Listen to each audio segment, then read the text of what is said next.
Hello दोस्तों, हमने पुष्पी पात्र में लैंगिक जनन का लेक्चर नंबर 1, लेक्चर नंबर 2 और लेक्चर नंबर 3 पढ़ लिया था। अब हमारा लेक्चर नंबर 4 है। हम एक बार रिवाइज करते थे कि हम लेक्चर नंबर 3 में हमने क्या क्या पढ़ा था। लेक्चर नंबर 3 में हमने क्या पढ़ा था? स्त्री कैसर अंडक के बारे में पढ़ा था। स्त्री कैसर के अंदर बीजांड के अंदर के अध्ययन किया था कि बीजांड किस प्रकार से होता है, बीजांड द्विगुणित होता है, बीजांड कितना विभाजन करता है, विभाजन गुरु बीजाणु, एक गुरु बीजाणु से 4 गुरु बीजाणु का निर्माण होता है, 4 गुरु बीजाणु में से 3 का नष्ट हो जाते हैं, एक बच जाता है जिसे क्रियाधार गुरु बीजाणु कहते हैं। हमने उसकी संरचना की भी बात की थी। इसके बाद हमने इसकी पूरी संरचना भी बनाई थी। ऊपर के 3 को प्रतिमुखी कोशिका कहते हैं, जो बीच के जो होते हैं इसके ध्रुवीय केंद्र कहते हैं, और ये जो कोशिका होती है इसे कहते हैं अंडक कोशिका कहते हैं। साइड में जो होती है उन्हें सहायक कोशिका कहते हैं, और जो झिल्ली टाइप में होती है इन्हें कहते हैं फ्लिफॉर्म संपुट, और जो अंदर की जो होती है उसे कहते हैं केंद्रकीय कोशिका। ठीक है दोस्तों, हमने इतनी बात हमने कर ली थी। इसके बाद हमने की थी कि कोशिका द्रव्य का विभाजन होने के बाद किसका विभाजन होता है? कोशिका भित्ति का निर्माण होता है विभाजन से, और कोशिका भित्ति का निर्माण होने के बाद क्या होता है? कोशिका का निर्माण। ठीक है दोस्तों, इसके बाद एक इम्पोर्टेंट बात बताई थी, 7 कोशिका 8 केंद्रक को हम पॉलीगोनम भ्रूणपोष कहते हैं। उसके बाद हमने परागकण के प्रकार के बारे में बात की थी, जो हमने पूर्ण रूप से नहीं की थी। उसके बाद हम आज करने वाले लेक्चर नंबर 4 में परागकण के प्रकार की बात की थी। हमने परागकण मैंने कितने पराग सबसे पहले हमने परागकण की बात की। परागकण किसे कहते हैं? किसी पादप का परागकण होता है ना, किसी परागकोश से निकलकर वर्तिकाग्र पर गिरना क्या कहलाता था? परागकण। ठीक है दोस्तों, और परागकण के मुख्यतः कितने प्रकार थे? 3 प्रकार, स्वपरागण, सजात पुष्पी परागण और परपरागण। ठीक है, अब हम सबसे पहले स्वपरागण की बात कर लेते हैं। ठीक है, सबसे पहले हमारा जो परागण है उसे हम कहते हैं स्वपरागण।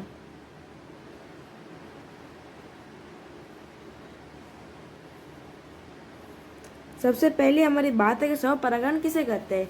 स्वपरागण की मैं आपको इस छोटी सी डेफिनेशन बता देता हूँ। अगर किसी परागण उसी के वर्तिकाग्र पर चला जाए तो उसे क्या कहेंगे? हम स्वपरागण। वापस बोल लिख देता हूँ, मैं आपको लिख कर बता देता हूँ। अगर किसी परागण अगर कोई परागण उसी वर्तिकाग्र पर चले जाए, उसी वर्तिकाग्र पर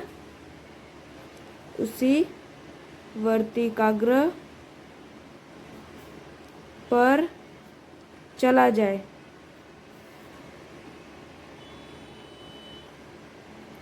तो उसे हम स्वपरागण कहेंगे।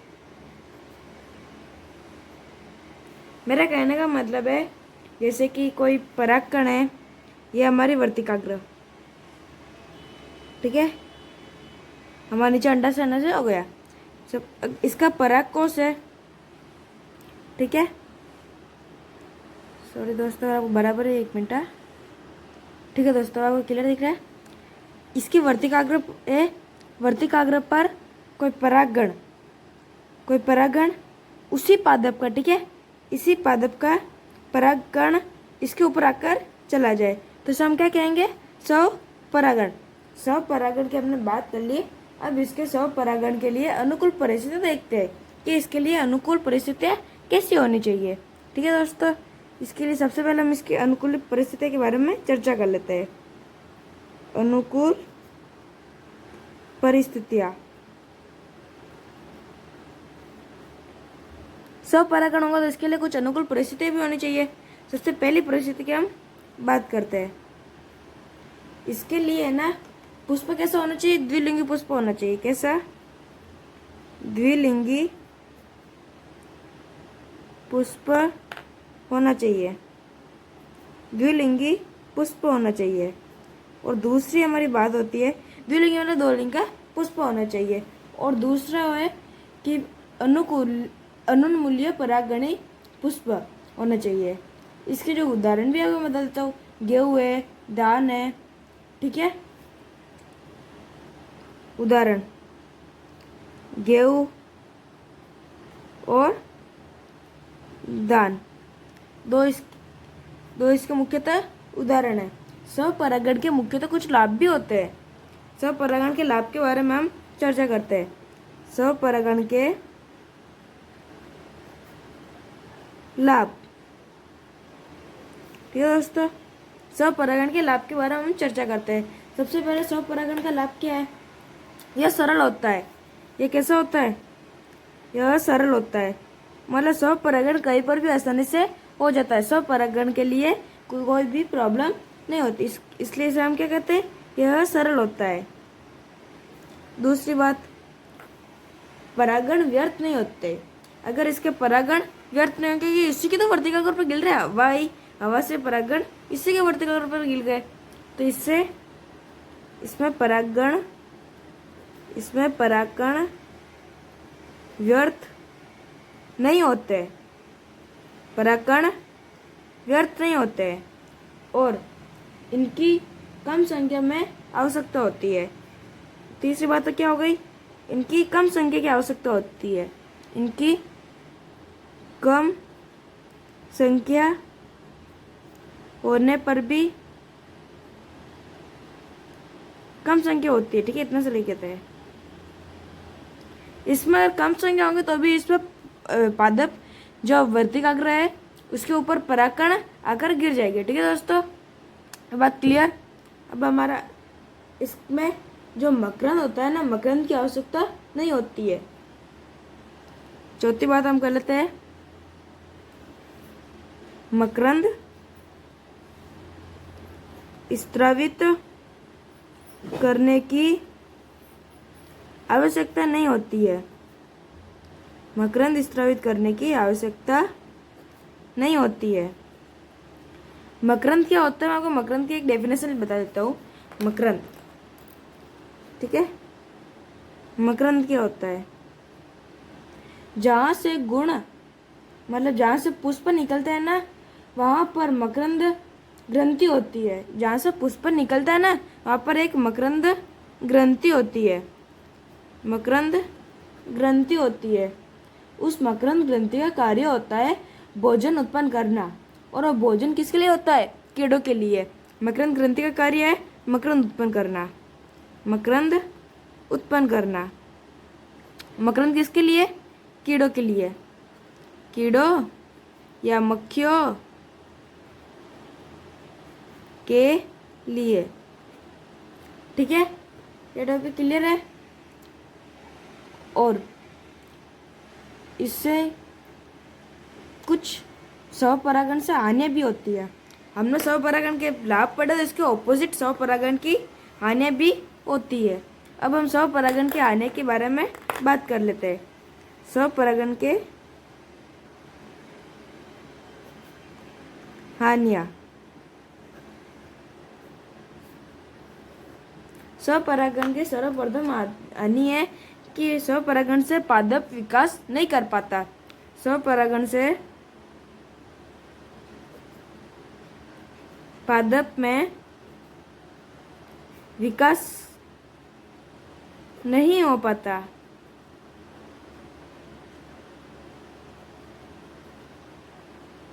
अगर पादप में अगर स्वपरागण होगा तो उससे पादप में कभी विकास नहीं हो सकता, क्योंकि परागण किसी और पादप से नहीं आएगा, और उसमें अलग से जैसे ये पादप, ये अपने वर्तिकाग्र है, इससे अलग से परागनलिका नहीं निकलेगी, कोई और परागकण नहीं आएगा, तो किस प्रकार से नई पादप की वृद्धि हो सकती है? इसलिए हम कहते हैं स्वपरागण से पादप में विकास नहीं हो पाता, ठीक है।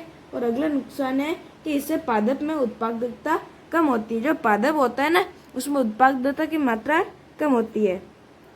पादप में उत्पादकता की मात्रा कम होती है, कम होती है, ठीक है दोस्तों। तीसरी बात है, पादपों में विभिन्नताएं उत्पन्न नहीं होती, मतलब पादप जैसे पहले थे वैसे ही रहते हैं। पादपों में विभिन्नताएं उत्पन्न नहीं होती है, नहीं होती है, ठीक है। मैं एक बार इतना मैंने पढ़ा, एक बार वापस रिवाइज कर लेते हैं। स्वपरागण, सबसे पहले मैंने स्वपरागण की बात की। स्वपरागण किसे कहते हैं?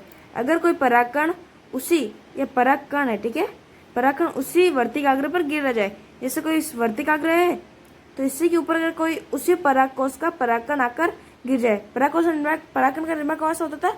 लघु बीजाणु से, ठीक है दोस्तों। और इसके लिए एक अनुकूल परिस्थिति होनी चाहिए, द्विलिंगी पुष्प होना अनिवार्य है, ठीक है। और समकाल पक्वता होना चाहिए, थोड़ी बहुत और मैं आपको बता देता हूँ। समकाल पक्वता होना चाहिए, अनुन्मीलिय परागकण होना चाहिए, ठीक है। 2 बात मैंने आपको यहाँ पर इम्पोर्टेंट बता दी। और इसके उदाहरण क्या थे? गेहूं व धान, ये इम्पोर्टेंट बात है। स्वपरागण के लिए सबसे इम्पोर्टेंट उदाहरण है वो गेहूं है और धान है। स्वपरागण के लाभ भी होते हैं। स्वपरागण के लाभ क्या है? ये सरल होता है। स्वपरागण कैसे होता है? सरल होता है। ये कहीं पर भी आसानी से हो जाता है। इसमें परागकण व्यर्थ नहीं होते। क्या नहीं होते? परागकण व्यर्थ नहीं होते।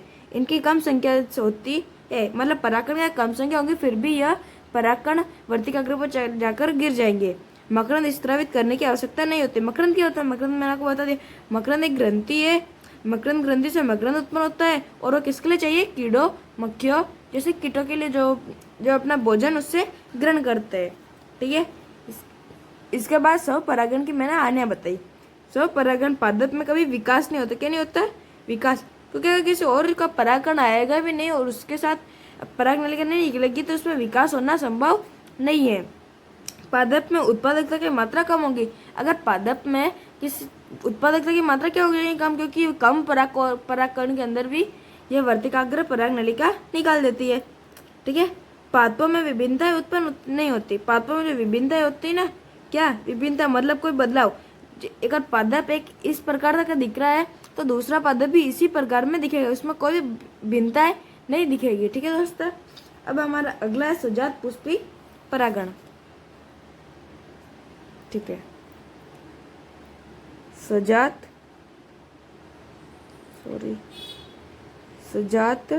पुष्पी परागण। सबसे पहले हम इसकी डेफिनेशन के बारे में बात कर लेते हैं। सजात पुष्पी परागण, अगर किसी परागण उसी पादप के दूसरे पुष्प के वर्तिकाग्र पर चले जाते हैं तो हम उसे क्या कहेंगे? सजात पुष्पी परागण।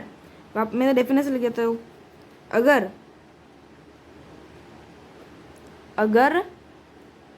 किसी परागण किसी का मतलब आप कोई भी लिख सकते हो, ठीक है। अगर किसी परागण उसी पादप के दूसरे पुष्प उसी पादप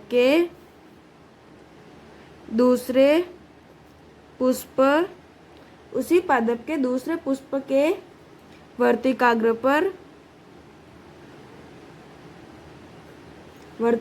पर चले जाते हैं। क्या होते हैं? चले जाते हैं तो उसे हम क्या कहेंगे? सजात पुष्पी परागण, ठीक है दोस्तों। आपको ये बात क्लियर है? अगर मैं आपको इसके डायग्राम समेत इसका ट्रिक ये बता देता हूँ कि कैसे हुआ। सबसे पहले कोई एक वर्तिकाग्र है,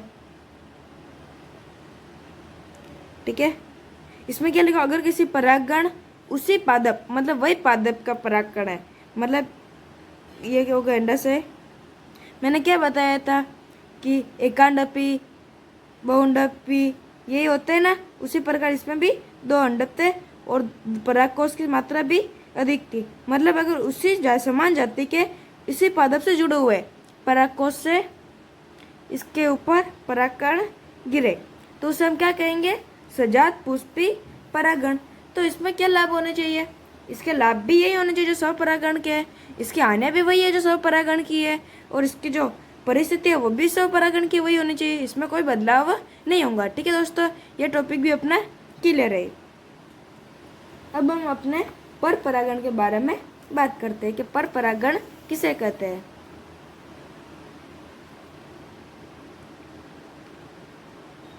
पर परागण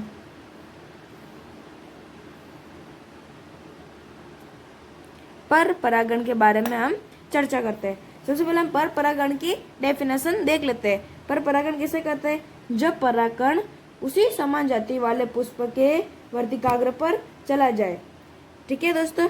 जब पहले डेफिनेशन लिख दो, उसके बाद मैं आपको इसके बारे में पूर्ण रूप से बता भी दूंगा। जब एक दोस्तों के आपको साफ नहीं दिख रहा था, ठीक है दोस्तों, फॉल्ट सही हो गया है। अब हम बात करते हैं पर परागण। जब एक पुष्प का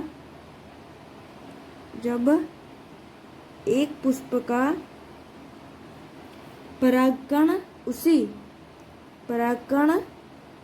उसी जाति के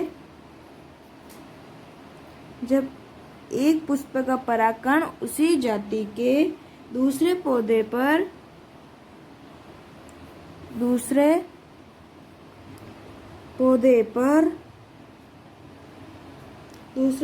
पर स्थित पुष्प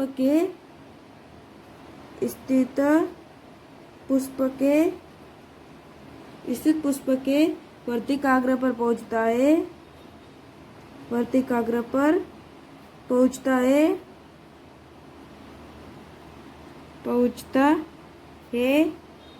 तो इसे हम क्या कहते हैं? तो इसे पर परागण कहते हैं। मैं आपको इसे चित्र के द्वारा भी समझा देता हूँ। ठीक है दोस्तों, तो अब हम इसका एक चित्र बनाकर समझ लेते हैं, इससे जो हमें आसानी से समझ में आ जाए। अब हम इसके चित्र के बारे में डिस्कस कर लेते हैं। इसमें कहना है मतलब है कोई वर्तिकाग्र। ठीक है दोस्तों, ये होगा इसकी वर्तिकाग्र, ये इसका अंडस है, ये जायांग, ये इसके परक,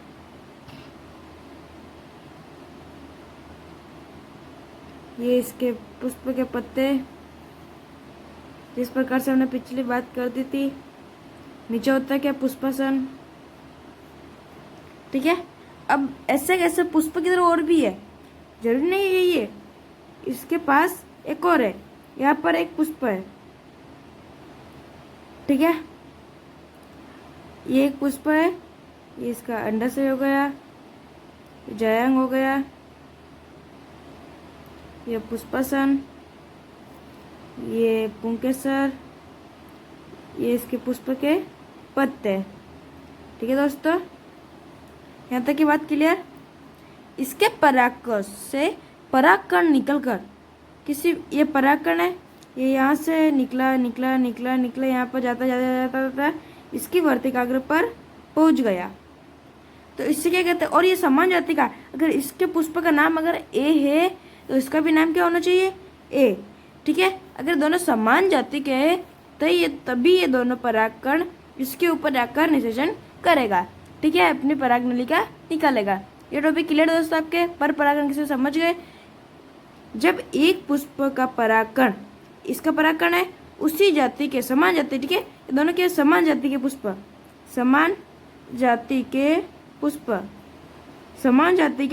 पर चला जाता है, उस समान जाति के पुष्प की वर्तिकाग्र पर पहुंचता है, दोस्तों हम क्या कहते हैं? पर परागण। ठीक है दोस्तों, पर परागण क्लियर है? ठीक है, पर परागण की डेफिनेशन हो गई। पर परागण के कारक भी होंगे, पर परागण के कारक, क्यों पर परागण के कारक की कहाँ पर आवश्यकता पड़ गई? पर परागण की मैं आपको बता दूं, पर परागण के कारक की आवश्यकता क्यों पड़ी? पर परागण के कारक, ठीक है, आपको पता है कि मैंने यहाँ से कोई परागकण उड़ाकर यहाँ पर लिख रहा है, तो ये किसके माध्यम से आ सकता है? हवा के माध्यम से आ सकता है, या फिर कोई जीव जंतु के कारण से आ सकता है। जीव जंतु मतलब कीट है, मक्खी है, उसके कारण भी आ सकता है, या जल के कारण भी आ सकता है। अगर ये पौधा पानी में हो तो जल के माध्यम से भी आ सकता है। ठीक है दोस्तों, अब पर परागण कारक के बारे में हम पूर्ण रूप से डिस्कस करते हैं। पहली बात है, ये दो प्रकार के होते हैं। सबसे पहले जैविक कारक और दूसरा होते हैं अजैविक कारक। जैविक कारक कौन होते हैं अभी हम डिस्कस करते हैं। दूसरा हो गए अजैविक कारक। अजैविक कारक, जैविक कारक में कौन होता है? जीव जंतु हो गए। ठीक है, जैविक कारक एक ही होता है, जबकि और जो अजैविक कारक होता है ना, दो प्रकार के होते हैं। ए जल, बी हवा। ठीक है, इसको भी हम ये कर देते हैं। क्या है? जैविक कारक, अजैविक कारक। जैविक कारक में कौन है? जंतु, और अजैविक कारक में जल और हवा, दो माध्यम इसमें उपस्थित है। अजैविक कारक में वायु परागण, सबसे पहले हम इसकी वायु के बारे में चर्चा कर लेते हैं कि वायु परागण होने के लिए कैसी स्थिति होनी चाहिए पुष्प की। ठीक है, मैं एडिंग लगा देता हूँ। अजैविक कारक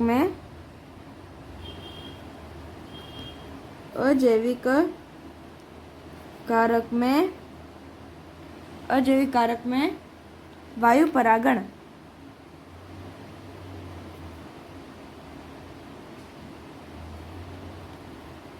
ठीक है दोस्तों, ये अपना लिंक हो गई। इसके लिए पुष्प की विशेषताएं, इसके लिए हम किसके बारे में बात कर लेते हैं? पुष्प की क्या क्या विशेषताएं होनी चाहिए? पुष्प की विशेषताएं, इसके लिए मुख्यतः पुष्प की कुछ विशेषताएं भी होनी चाहिए। तो हम सबसे पहले विशेषता के बारे में बात करते हैं कि सबसे पहले मैं आपसे बात पूछता हूँ कि इसके लिए परागण हल्के होने चाहिए या भारी? हल्के होने चाहिए, क्योंकि हवा के माध्यम से उड़ेंगे तो परागण कैसे होने चाहिए? हल्के। परागण हल्के होने चाहिए, परागण हल्के होने चाहिए। दूसरी बात हम कर लेते हैं कि परागण शुष्क होना चाहिए या चिपचिपा होना चाहिए। ठीक है दोस्तों, परागण शुष्क होना चाहिए या चिपचिपा होना चाहिए। ये वर्तिकाग्र है, इसके ऊपर कोई परागकण को लाना है। ये परागकों से इससे अगर कोई परागकण निकलेगा तो उसके लिए परागकण शुष्क होना चाहिए या चिपचिपा होना चाहिए। चिपचिपा होगा तो इसके ऊपर चिपका रहेगा, अगर परागकण शुष्क होगा तो यहाँ से उड़कर चला जाएगा। तो इसके लिए हम कहेंगे कि परागकण कैसे होना चाहिए? शुष्क होना चाहिए। परागकण शुष्क होना चाहिए। अगली बात हम करते हैं कि वर्तिका लंबी होनी चाहिए, छोटी होनी चाहिए। अगर कोई वर्तिका होती है इसके ऊपर परागकण आएगा तो इसकी लंबाई होनी चाहिए या छोटी होनी चाहिए? तो वर्तिका हमेशा कैसी होनी चाहिए? लंबी होनी चाहिए। वर्तिका लंबी होनी चाहिए, इसे हम वर्तिका कहते हैं। ठीक है, वर्तिका लंबी होनी चाहिए। वर्तिकाग्र कैसी होनी चाहिए? शुष्क या चिपचिपी? या वर्तिकाग्र होती है या शुष्क होनी चाहिए या चिपचिपी होनी चाहिए? चिपचिपी होनी चाहिए ना, क्योंकि परागकण शुष्क है। अगर शुष्क के ऊपर चिपचिपा आगे जुड़ेगा तो ये चिपक जाएगा यहाँ पर। ठीक है, तो हम क्या लिखेंगे? वर्तिकाग्र चिपचिपी होनी चाहिए। कैसे होनी चाहिए? चिपचिपी होनी चाहिए। ठीक है, ये बात आपके क्लियर। अब हम अगली बात करते हैं, पुष्प का आकार कैसा होना चाहिए? पुष्प का आकार कैसा होना चाहिए? छोटा। पुष्प का आकार, ये पुष्प का अगर बीच में आ जाएगा पुष्प इसके, तो ये इसके ऊपर परागकण आ भी नहीं सकता। इसलिए पुष्प का आकार कैसा होना चाहिए? छोटा होना चाहिए। पुष्प का आकार छोटा होना चाहिए। ठीक है दोस्तों, ये बात भी आपके क्लियर है? ठीक है, पुंकेसर तथा स्त्री केसर बाहर होना चाहिए। पुंकेसर, ये जो पुंकेसर है इसे हम पुंकेसर कहते हैं ना, पुंकेसर। और स्त्री केसर हम किसे कहते हैं? वर्तिकाग्र, वर्तिका और अंडाशय क्या पर होना चाहिए? बाहर होना चाहिए। पुंकेसर तथा स्त्री केसर कहाँ पर होना चाहिए? बाहर होना चाहिए, बाहर होना चाहिए। क्योंकि अगर अंदर की तरफ होगा तो कैसे इस पर नीचे जाऊंगा। ठीक है, अब इसके हम गंध व रंग की बात कर लेते हैं। जिससे पहले हम बात करते हैं मकरंद की। क्या इसको मकरंद करने की आवश्यकता है, उत्पन्न करने की? नहीं, क्योंकि हवा से परागकण हो रहा है। हमें क्यों कीटों को बुलाकर तो ना कराना है। हम कीटों के बारे में बात करेंगे तब हम इसमें बात कर लेते हैं। ठीक है, इसमें मकरंद नहीं होगा। ठीक है, मकरंद बनाने की इसमें आवश्यकता नहीं है। अब हम एक लास्ट और लाइन की बात कर लेते हैं। इसमें गंध व रंग की आवश्यकता होंगी। क्या किसी अपन को जीव या जंतु को बुलाना है इसलिए उनको गंध या रंग की आवश्यकता है? नहीं है। तो हम लिख देते हैं गंधहीन व रंगहीन पुष्प।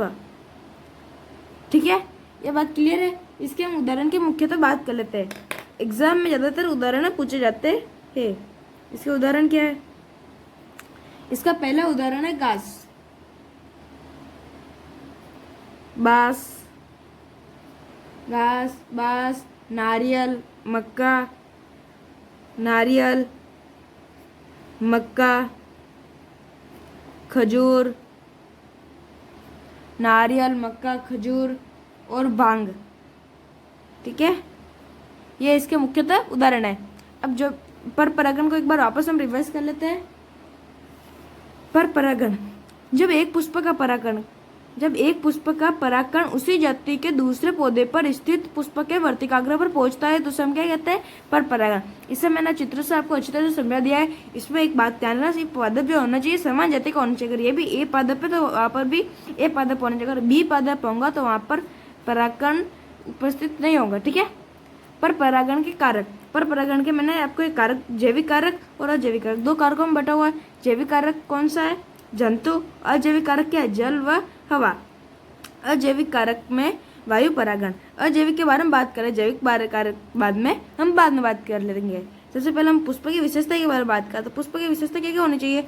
परागण कैसे होने चाहिए? हल्के होने चाहिए। परागण अगर हल्के होंगे तो आसानी से उड़कर किसी और वर्तिकाग्र पर जाकर गिर सके। परागण कैसे होना चाहिए? शुष्क होना चाहिए। परागण हल्के होने चाहिए, शुष्क होने चाहिए। शुष्क यानी परागण के ऊपर कोई चिपचिपाहटपन नहीं होना चाहिए। वर्तिका कैसे होनी चाहिए? लंबी होनी चाहिए। वर्तिकाग्र चिपचिपी होनी चाहिए। वर्तिका चिपचिपी होंगे तो शुष्क परागण उसके ऊपर जाकर चिपक जाएंगे। चिपचिपी हो गई। पुष्प का आकार कैसे होना चाहिए? छोटा। पुष्प का आकार छोटा आएगा तब स्त्री का सर और पुंकेसर बाहर की तरफ दिख जाएंगे, जिससे आराम से परागण जा सकेगा। पुंकेसर तथा स्त्री केसर की साइज को, पुंकेसर तथा स्त्री केसर कहाँ पर होना चाहिए? बाहर होना चाहिए। इसमें मकरंद बनाने की आवश्यकता नहीं, इसमें मकरंद बनाने की आवश्यकता नहीं है। और यह गंधहीन व रंगीन पुष्प होगा। ठीक है, इसमें गंध की आवश्यकता नहीं है और रंग की आवश्यकता भी नहीं है। इसके उदाहरण की बात करती थी हमने, घास, बांस, नारियल, मक्का, खजूर और भांग इसके मुख्यतः उदाहरण है। ठीक है दोस्तों, ये बात आप क्लियर। एक और बात तो मैं आपको इम्पोर्टेंट बात बता देता हूँ कि जो चीड़ परागण होता है ना, उसमें पंख ही तो होता है। उसके परागण के अंदर क्या होते हैं? पंख होते हैं। चीड़ यह एक ऐसा परागण है, यह एक ऐसा परागण है जो पंख युक्त होता है, जो पंख युक्त होता है।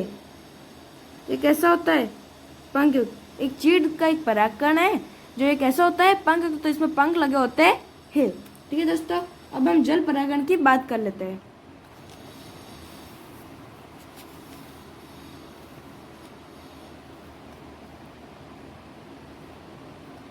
हेडिंग लगा देते हैं हम। ये भी अजैविक कारक में। ठीक है दोस्तों, जल परागण,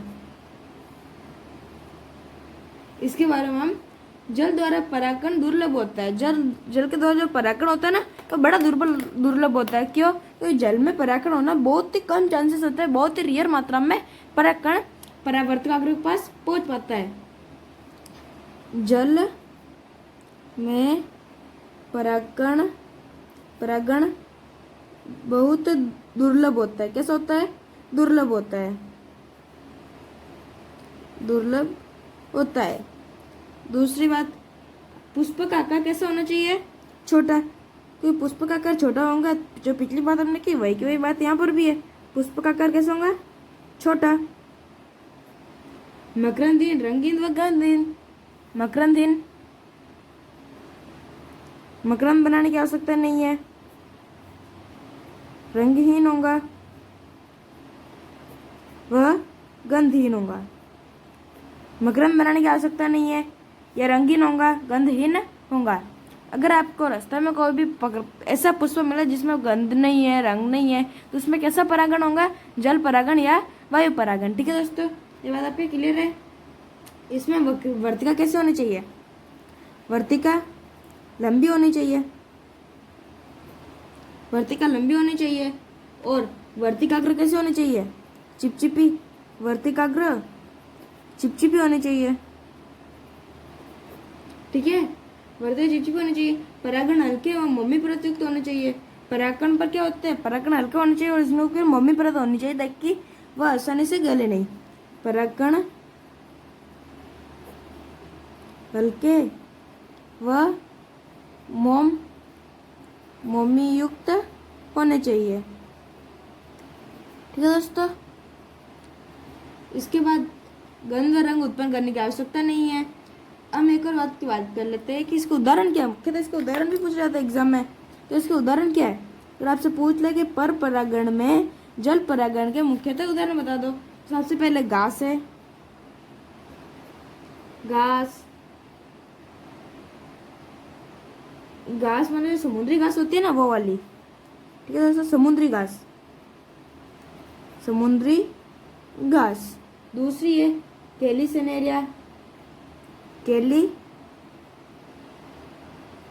सनेरिया, ये मोमी परत युक्त होने चाहिए। ठीक है दोस्तों, परत। केली सनेरिया, जल किल्ली हाइड्रीला और वेलसनेरिया। ठीक है दोस्तों, ये बात आपकी क्लियर है। ठीक है, अब हम बात कर लेते हैं कि अधिजल परागण, अधोजल परागण। जल परागण दो प्रकार के भागों में बटा होता है, मुख्यतः अधिजल परागण और अधोजल परागण। अधोजल परागण, अधिजल परागण क्या होता है और अधोजल परागण क्या होता है। जब जलीय पौधों में पुष्प जल की सतह पर परागित होते हैं। ठीक है, जब जलीय पौधों में पुष्प जल की सतह पर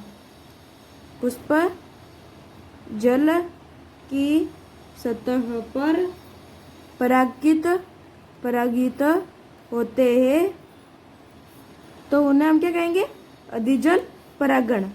ठीक है, मतलब कोई जल है, उसकी सतह के ऊपर, मतलब फूल कहाँ पर होंगे, इसकी सतह के ऊपर ये परागकण है, ये वर्तिकाग्र है, इसके ऊपर परागकण का आएंगे, तो इसे हम क्या कहेंगे, अधिजल परागण। अधोजल परागण में इसका विपरीत, जब जलीय पौधों में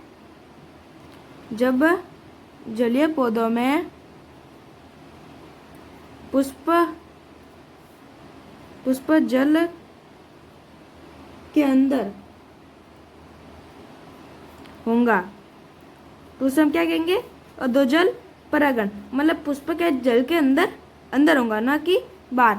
ये एक पुष्प है। ठीक है, अब इसके हम मुख्यतः उदाहरण के बारे में बात कर लेते हैं। इसके उदाहरण कौन कौन से, वेली सनेरिया, मुख्य उदाहरण है इसका वेली सनेरिया। और इसके भी मुख्य दो उदाहरण बता देता हूँ, जोस्टेरा और दूसरा है समुद्री घास। ठीक है दोस्तों, ये बात क्लियर है। अब हम बात करते हैं जैविक कारक या जैव कारक। जो हमने कीट परागण, जैविक कारक भी बहुत प्रकार के होते हैं। जैविक कारक आप भूल रहे के तो नहीं हो, मैंने आपको लास्ट टॉपिक बताया था कि दो प्रकार के होते हैं, जैविक कारक, अजैविक कारक। अजैविक कारक की हमने बात कर ली है। अब हमारा टॉपिक है जैविक कारक।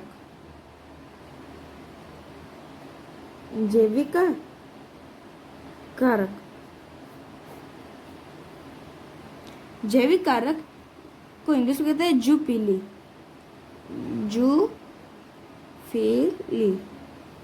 ठीक है, यह भी, इसमें पहला जो प्रकार होता है इसे कहते हैं कीट परागण।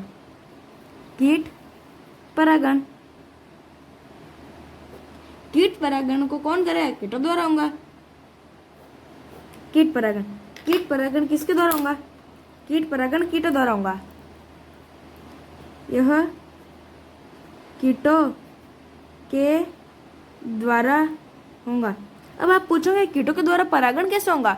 अगर पौधों के ऊपर मकरंद लगा होगा तो कीट क्या करेंगे, उस मकरंद को खाने के लिए आएंगे। वो मकरंद जैसे खाएंगे, उनके ऊपर परागण पावों के नीचे छोटे छोटे छिद्र होते हैं, उसके ऊपर चिपक जाएंगे और वो किसी और पुष्प के ऊपर जाकर बैठेंगे तो परागण उसके ऊपर गिर जाएंगे। ठीक है, तो इसके लिए स्थिति कैसी होनी चाहिए, इसके लिए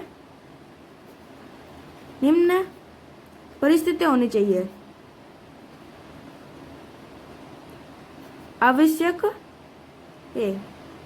इसके लिए कैसी परिस्थिति होनी चाहिए? सबसे पहली परिस्थिति होती है कि यह रंगीन होने चाहिए, यह रंगीन होने चाहिए।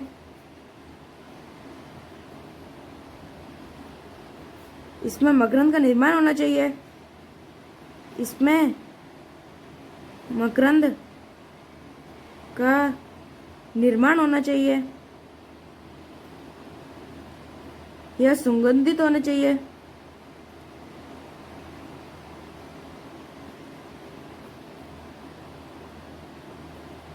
क्योंकि अगर कीट का तभी आकर्षित होंगे जब इसके कैसे होंगे, रंगीन होंगे। मकरंद का निर्माण अगर उनको कुछ खाने के लिए मिलेगा तो अवश्य आएंगे। यह सुगंधित होने चाहिए, ठीक है। और इस मकरंद रंगीन हो गए मधु के। और इसके जो उदाहरण है, उदाहरण मतलब कौन कौन से कीट है। मुख्यतः कीट यह है, मुख्यतः कीट कौन कौन से? मधुमक्खियाँ है,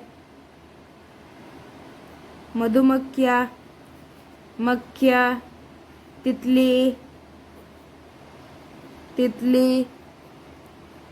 आदि बहुत सारी है। ये क्या करती है? मकरंद प्राप्त करने के लिए उनके पास जाती है, पौधों के पास, और मकरंद को प्राप्त कर लेती है, ठीक है।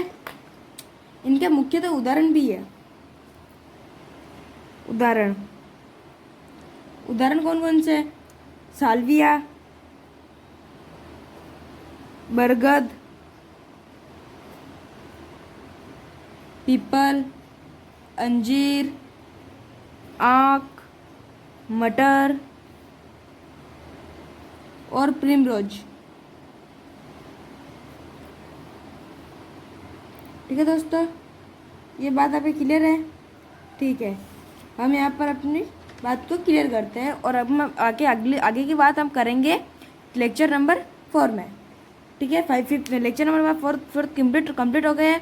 अब इसके बारे में थोड़ी बहुत चर्चा हम अगले लेक्चर में करेंगे, ठीक है दोस्तों। Thank you for watching. और अगर आपने लेक्चर 1, 2 और 3 नहीं देखा हो तो आप डिस्क्रिप्शन में जाकर जरूर देख लेवे।